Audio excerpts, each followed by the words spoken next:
이 시간 우리 이렇게 추운 날을 뚫고도 이 자리에 오신 우리 성도님들, 또 온라인으로 또 함께 해주시는 모든 분들 주님의 이름으로 축복합니다. 옆에 분과 한번 인사해 볼까요? 사랑하고 축복합니다. 저희 하트 이렇게 하시는 권사님도 계신데, 네. 한 번 더 인사할 때 함께해서 기쁩니다 인사하겠습니다. 네, 감사합니다. 여러분, 그 셔츠를 입을 때는 단추를 잘 끼워야 합니다. 그쵸? 근데 만약에 첫 단추를 잘못 끼우게 되면요, 어떻게 되냐면 처음부터 다시 풀고 다시 끼워야 합니다. 이렇듯 우리 신앙도 마찬가지입니다. 첫 단추가 굉장히 중요한데, 오늘 말씀을 통해서 우리는 신앙의 첫 단추를 어떻게 잘 끼워야 되는지 한번 배우게 되고요. 또한 우리의 신앙의 상태를 오늘 돌아보는 은혜의 시간 되길 소망합니다. 우리가 첫 번째로 볼 신앙의 모범이 되는 그런 모습이 있습니다. 예수님께서 보여주셨는데, 우리 마가복음 10장 15절인데 우리 같이 한번 한 목소리로 읽어보겠습니다. 시작. 내가 진실로 너에게 이르노니 누구든지 하나님의 나라를 어린아이와 같이 받들지 않는 자는 결단코 그곳에 들어가지 못하리라 하시고, 아멘. 우리 첫 번째, 우리 신앙의 모범이 되는 그 모습을 한번 살펴볼 텐데, 예수님은 그 모범을 작고 부족한 어린아이라고 우리에게 소개해 주십니다. 우리에게 이 어린아이와 같이 되어야 한다라고 말씀해 주십니다. 우리가 이 어린아이에 대해서 무엇을 배울 수 있을까요? 어떠한 신앙의 모습을 배울 수 있을까요? 한번 생각해 볼 때 그런 마음이 들었습니다. 이 어린아이에게 배울 수 있는 것은 무엇이냐면 바로 가식이 없다라는 것입니다. 여러분, 예수님께서 평소에 굉장히 인자하신 거 알고 계시죠? 온유하고 겸손하고 인자하신데 유일하게 거의 분노하실 때가 있습니다. 언제냐면 바로 가식적인 신앙의 모습을 갖고 있을 때, 그때 분노하시는 걸 우리가 살펴볼 수 있습니다. 우리 마가복음 7장 6절인데요. 우리 같이 한번 한 목소리로 읽겠습니다. 시작. 이르시되 이사야가 너희 외식하는 자에 대하여 잘 예언하였도다. 기록하였으되 이 백성이 입술로는 나를 공경하되 마음은 내게서 멀도다. 아멘. 여러분, 마가복음 7장 6절에서는 예수님은 가식적인 신앙을 가진 바리새인들과 서기관들, 그들에게 질책의 말씀을 하십니다. 그들이 입술로는요, 하나님을 공경하고 사랑하는 척을 하지만 마음은 하나님에게서 멀리 있다라고 말씀하고 계십니다. 여러분, 우리가 기억해야 되는 것 무엇이냐면 하나님은 척하는 걸 싫어한다라는 것입니다. 믿는 척, 사랑하는 척, 공경하는 척, 형식과 껍데기는 있지만 마음이 없는 그러한 신앙을 굉장히 싫어한다라는 걸 알 수 있습니다. 그 대신에 어떻게 해야 되냐면 어린아이 같아야 된다라는 것입니다. 조금 부족하고 미흡하지만 진실하고 순수한 마음으로 하나님께 나아가야 된다라고 오늘 말씀에서 말씀하고 계십니다. 오늘 예배 가운데 우리 성도님들 그러한 순결한 마음, 순수한 마음으로, 진실한 마음으로 하나님께 나아가는 우리 모든 성도님들이 되길 간절히 소망합니다. 때로 부족할 수 있죠. 미흡할 수 있습니다. 그러나 적어도 거짓된 사랑으로 하나님의 마음을 가슴 아프게 하는 그러한 일들을 우리가 하지 않는 우리 모두가 되길 소망합니다. 저는 우리 그 청소년부 아이들한테도 몇 번 얘기를 했었는데, 제가 그 살아계신 하나님을 처음 경험했던 때가 초등학교 6학년 때였습니다. 그때 하나님이 너무 좋았습니다. 그래서 며칠 전에 어머니와 얘기도 했었는데, 그때 너 좀 과했다라고 할 정도로 너무나도 하나님을 되게 좋아했었습니다. 그렇게 6학년이 지나고 이제 중학교에 들어서게 됐는데, 특별히 저는 태안 출신인데 태안 중학교라고 가게 되었는데, 거기는 남중이었습니다. 학생들만 이렇게 있는 그런 학교였습니다. 가보니까 동물의 왕국이었습니다. 무슨 뜻이냐면 아주 센 척과 막 힘의 논리가 있고요. 뭐 거친 장난과 그 본능에 이끌려서 사는 그러한 학교였습니다. 그러다 어느 날 모든 친구들 앞에서 수업 시간에 한 명 한 명 나와서 발표하는 시간이 있었어요. 자신의 꿈에 대해서 발표하는 시간이 있었습니다. 저는 그 전날부터 막 잠도 못 자면서 제 꿈을 이렇게 기록을 했었는데, 선교사에 대한 막 이런 꿈을 막 하나님에 대한 마음을 막 기록을 했었습니다. 근데 굉장히 두근두근 거리는 거예요. 이렇게 앞에 서서 그 아이들 앞에서 말을 하려니까 너무나도 떨렸습니다. 내가 이 말을 하면 적어도 3면은 난 예수쟁이다라는 생각을 하고서 너무나도 떨리는 그런 마음으로 그 자리에 섰습니다. 그랬지만 내가 만난 하나님을, 그 자랑스러운 하나님을 저는 감출 수가 없었고 담대하게 고백할 수 있었습니다. 저는 그때 제 처음 신앙의 모습을 너무나도 좋아합니다. 여러분, 우리가 어린아이와 같은 모습, 그런 신앙으로 하나님께 나아갔던 것, 그 하나님이 반드시 기억하시는 줄 믿습니다. 그런 마음으로 하나님께 기쁨을 드리는 우리 모든 성도님들 되길 소망합니다. 어린아이처럼 우리에게 신앙의 또한 좋은 모델이 될 수 있는 한 사람을 우리가 또한 살펴보려고 합니다. 마가복음 12장 41절에서 42절인데 우리 한 목소리로 같이 읽겠습니다. 예수께서 헌금함을 대하여 앉으사 무리가 어떻게 헌금함에 돈 넣는가 보실세. 여러 부자는 많이 넣는데 한 가난한 과부는 와서 2렙돈 곧 한 고드란트를 넣는지라. 아멘. 여러분, 이 본문에서는요, 우리가 아주 잘 알고 있는 누가 나오죠? 2렙돈을 낸 과부가 나옵니다. 이 2렙돈을 낸 과부 참으로 가난하고 보잘것 없습니다. 이 2렙돈을 낸 과부 외에도 그 헌금함에 이렇게 헌금을 냈던 사람들이 굉장히 많았는데 그들 중에선 엄청난 부자들도 있었습니다. 그 부자들은 많은 돈과 많은 귀한 예물들을 하나님께 드렸고 이 과부는 그저 2렙돈 작은 돈을 하나님께 드렸습니다. 지금의 우리 돈으로 좀 환산해서 찾아보니까 1,000원에서 2,000원 사이라고 하더라고요. 여러분, 너무나도 작은 돈입니다. 이 돈으로 과연 무엇을 할 수 있겠습니까? 이 돈으로 성전에 실질적인 도움이 될 수 있겠습니까? 아마 그럴 수 없을 겁니다. 그런데요, 신기한 것은 무엇이냐면 예수님은요, 그 과부를 눈여겨보셨다라는 것입니다. 분명히요, 우리가 실질적인 이익을 생각을 해보면요, 누구를 눈여겨봐야 되겠죠? 부자들을 눈여겨봐야 되잖아요. 저 사람 하면서 저 사람을 반드시 기억해야겠다 이래야 되는데 예수님은 그렇지 않고요, 그 2렙돈 작은 돈을 내는 그 과부를 눈여겨보십니다. 그리고선 이렇게 말씀하십니다. 우리 마가복음 12장 43절 우리 같이 한번 한 목소리로 읽어보겠습니다. 시작. 예수께서 제자들을 불러다가 이르시되 내가 진실로 너에게 이르노니 이 가난한 과부는 헌금함에 넣는 모든 사람보다 많이. 아멘. 여러분, 예수님은 수학을 잘못 배우신 걸까요? 네. 예수님의 셈법이 아주 특이합니다. 형편없는 이 적은 돈을 낸 이 과부의 헌금이 모든 사람들이 낸 헌금보다 더 많다라고 하는 겁니다. 굉장히 말이 안 되지 않습니까?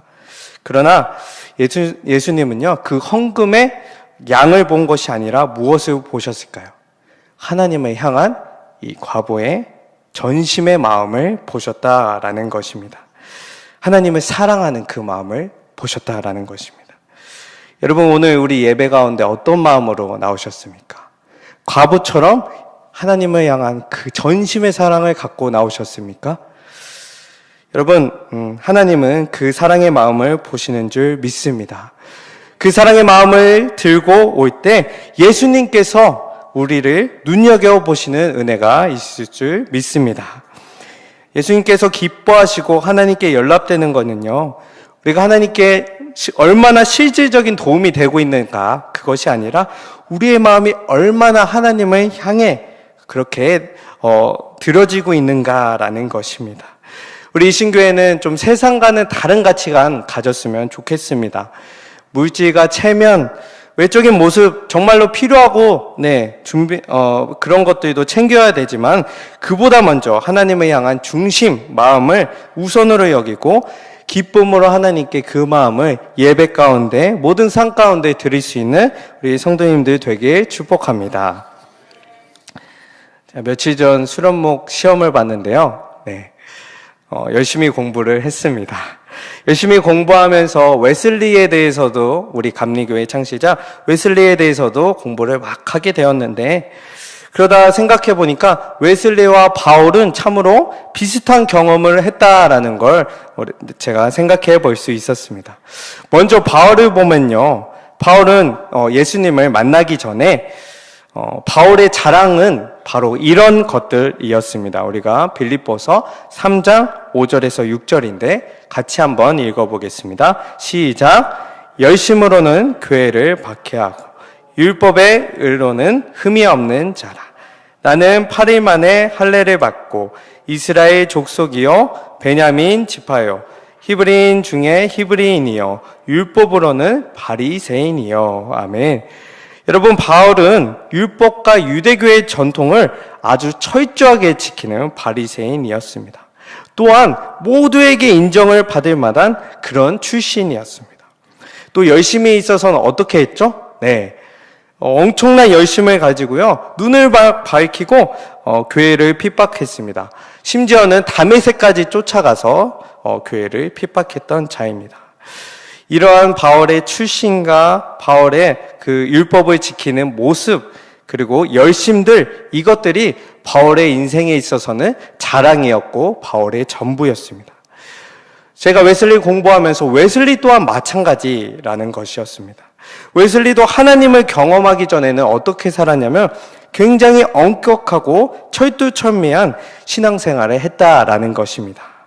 대학교에서 홀리클럽을 만들어서요, 기도, 금식, 성경 공부, 구제 등 그 성경에서 말하는 옳은 것들은 다 실천하면서 아주 규칙적으로 그렇게 열심을 다해 생활을 했습니다. 또한 조지아까지 선교를 나갈 정도로 하나님에 대한 열정도 있었습니다. 바울과 웨슬리, 이 둘은요, 굉장히 완벽해 보였습니다. 그렇죠? 심지어 자기 자신에게도 아마 부끄럽지 않는 삶을 살았던 것 같습니다. 그러나 제가 서두에 말씀드린 것과 같이 이들의 신앙은요, 사실은 안타깝지만 다시 처음부터 시작을 해야 됐었습니다. 왜 그러냐면 첫 단추를 잘못 끼웠기 때문입니다. 신앙의 시작이 근원이 잘못된 것이었습니다. 의무감과 신념, 자기 열심으로 하나님을 섬기고 신앙생활을 했던 것입니다. 우리 디모데전서 1장 5절을 보면요, 우리가 무엇을 우리의 신앙의 첫 단추로 핵심으로 삼아야 하는지 우리에게 말씀해 주십니다. 우리가 한 목소리로 같이 한번 읽어보겠습니다. 시작. 이 교훈의 목적은 청결한 마음과 선한 양심과 거짓이 없는 믿음에서 나오는 사랑이거늘. 아멘. 여기서 제가 핵심으로 보게 된 것은 사랑입니다. 그런데 어떠한 사랑이냐고 이 말씀에서 얘기해 주냐면 깨끗한 마음의 사랑이라고 합니다. 이것은 무엇이냐면 가식과 의도, 다른 의도가 없는 어린아이와 같은 깨끗한 순수한 마음의 사랑입니다. 또한 이 사랑은 어떠냐면 가슴에서 흘러나오는 거짓 없는 그러한 사랑입니다. 여러분, 이 사랑이 우리 신앙의 첫 단추가 되어야 되는 줄 믿습니다. 우리가 모든 헌신과 봉사, 신앙생활을 열심히 하는 것, 이 모든 것의 핵심은 무엇이냐면 의무감이 되어서는 안 된다라는 것입니다. 나의 신념과 나의 열심, 그것이 되어서는 안 되고 무엇이 되어야 하냐면 하나님을 향한 가슴에서 우러나오는 그 사랑이 되어야 되는 줄 믿습니다. 고린도전서 13장 3절 우리가 다 같이 한번 읽어볼까요? 읽겠습니다. 시작. 내가 내게 있는 모든 것으로 구제하고 또 내 몸을 불사르게 내줄지라도 사랑이 없으면 내게 아무 유익이 없느니라. 아멘. 여러분, 사랑이 없는 구제가 있다라는 것입니다. 여러분, 사랑이 없는 헌신이 있다라는 거예요. 여러분, 사랑이 없는 열심과 희생이 있다라는 것입니다. 그런데 성경에서 뭐라고 합니까? 우리가 봤던 고린도전서 13장 3절을 보니까 그러한 것들이 유익하다라고 합니까? 그렇지 않습니다. 유익하지 않다라고 말하고 있습니다. 가장 큰 유익은 무엇입니까? 사랑하는 것입니다. 특별히 누구를요? 하나님을 사랑하는 것입니다. 우리가 하나님을 진정으로 사랑할 줄 아는 우리 모두가 되길 간절히 소망합니다. 그런데 사랑할 줄 알고는 있어요. 그쵸? 우리가 사랑하고 싶기도 하고 알고는 있는데 참 어렵다라는 것입니다. 그럴 때 이 말씀은 우리에게 큰 위로와 큰 용기를 주는 말씀이 있습니다. 우리가 신명기 30장 6절 우리 다 같이 한 목소리로 한번 읽어보겠습니다. 시작. 내 하나님 여호와께서 내 마음과 내 자손의 마음의 할례를 베푸사 너로 마음을 다하며 뜻을 다하여 내 하나님 여호와를 사랑하게 하사 너로 생명을 얻게 하실 것이며 아멘. 여러분 여기서 할례라는 말이 나오는데 할례는 우리 구약 시대에 이스라엘 백성에게 아주 중요한 것이었습니다. 무엇이냐면 그 할례를 통해서 이스라엘 백성들은 하나님의 백성이라는 약속 표시였기 때문에 그 할례가 굉장히 중요했습니다. 그런데 오늘 신명기 말씀에서는 하나님은 우리에게 그 할례 중에서 어떤 걸 말씀하시냐면 마음의 할례를 말씀하고 계십니다. 우리 마음속에 있는 육신적인 생각과 정욕들, 세상을 사랑하고 세상 것들을 자랑하는 마음들, 그것이 제거되고 그 대신에 무엇이 우리 안에 가득 차는 걸까요? 하나님을 향한 사랑입니다. 하나님께서 이것을 어떻게 하길 원하신다라고 하냐면 베푸시길 원하신다라는 것입니다. 우리가 이 약속의 말씀을 붙들고 하나님께 나아가야 되는 줄 믿습니다. 하나님, 내게도 하나님께서 부어주시는 그 사랑이 가득하여서 내가 진정으로 하나님을 사랑할 수 있게 되길 간절히 원하며 나아가는 우리 모두가 되길 소망합니다. 신앙생활이 그저 의무감이나 무거움이나 그저 책임감이나 거기에만 억눌리는 것이 아니라 하나님의 은혜와 사랑에 감격하여서 그것이 넘쳐서 기쁨으로 신앙생활을 할 수 있는 우리 모두가 되길 간절히 소망합니다. 신학교에서 저는 좀 질문을 좀 많이 했었는데 궁금한 게 좀 있으면 막 매번 손을 들고 질문을 했었습니다. 근데 이제 좀 약간 우리 웨슬리를 공부하다 보면 그리스도인의 완전이라는 게 있는데 완전한 그리스도인에 대해서 막 이렇게 설명을 하는 시간이 있었습니다. 완벽한 그리스도인이 대체 어떤 사람이지? 얼마나 거룩해져야 되지? 제 자신을 보니까 나는 절대 그런 가능성이 없는 거예요. 너무나도 슬펐습니다. 하나님을 향한 마음은 있는데 난 완벽히 완전한 그리스도인이 될 수가 없어 하면서 굉장히 괴로워하고 있는데 어떤 강사님께서 그때 특별히 오셔가지고 완전한 그리스도인에 대해서 설명을 해주시는데 예화를 하나 들어서 설명을 해주셨습니다. 그것이 아직도 제 마음속에 강렬히 자리 잡고 있습니다. 완전한 그리스도인에 대해서 그 강사님은 이러한 예시를 들었습니다. 한 딸과 어머니가 추운 겨울날 집에 있었습니다. 추운 겨울날 딸은 어머니가 이제 밖에 나가서 일을 할 때 추울까봐 어머니의 장갑을요, 그 난로 위에다가 올려놓았습니다. 그 주전자를 데우는 난로 위 아시죠? 거기에다가 그 어머니의 장갑을 뜨거운 난로 위에 올려놨습니다. 장갑이 어떻게 되었을까요? 예, 다 상했겠죠? 예. 그래서 상해서 못 쓰게 되었습니다. 딸은 그걸 보면서 안타까운 마음에 펑펑 울고 있었습니다. 분명 어머니를 향한 뜨거운 사랑은 있는데 여전히 부족한 자신의 모습이 있던 것입니다. 그런데 희한하게도 그 강사님이 무엇이라고 말씀하시냐면 이 모습이 완전한 그리스도인이라는 것입니다. 제가 이해가 되지 않았습니다. 그러면서 설명해 주신 게 무엇이냐면 완전한 그리스도인은요, 실수나 흠이나 그런 것이 없는 존재가 아니라 그 마음에 하나님을 향한 사랑이 가득한 사람, 그런 사람이라고 합니다. 제가 그 말을 들었을 때 제 마음이 얼마나 자유롭고 기뻤는지, 나도 하나님께 가까이 나아갈 수 있겠구나, 나도 이 마음이 하나님의 사랑으로 가득 찼으면 좋겠다라는 그런 다시 한번 열정이 솟구쳤던 그런 은혜의 시간이 있었습니다. 여러분, 우리 신앙의 첫 단추 가장 핵심인 하나님의 사랑을 놓치지 않는 우리 모두가 되길 간절히 소망합니다. 그 사랑이 심령에 가득하여서 우리 영혼을 덮고 우리를 강권하여 이끄시는 그 은혜를 누리시는 우리 일신교회 모든 성도님들 되게 주님의 이름으로 축복합니다. 말씀을 정리하겠습니다. 어린아이와 같이 거짓 없이 하나님 앞에 순결하게 나아가고 순수하게 나아가는 우리 모두가 되길 간절히 소망합니다. 우리가 좀 신앙의 연수가 깊어졌다 하여서 우리의 직책이 좀 더 높아졌다 하여서 우리의 마음이 변하는 것이 아니라 언제나 순수하게 하나님을 찾는 우리가 되길 소망합니다. 그리고 예수님께서 눈여겨보신 두 랩돈의 과부처럼 나의 마음을 아낌없이 그 우러나오는 마음으로 하나님께 드릴 수 있는 우리 모두가 되길 소망합니다.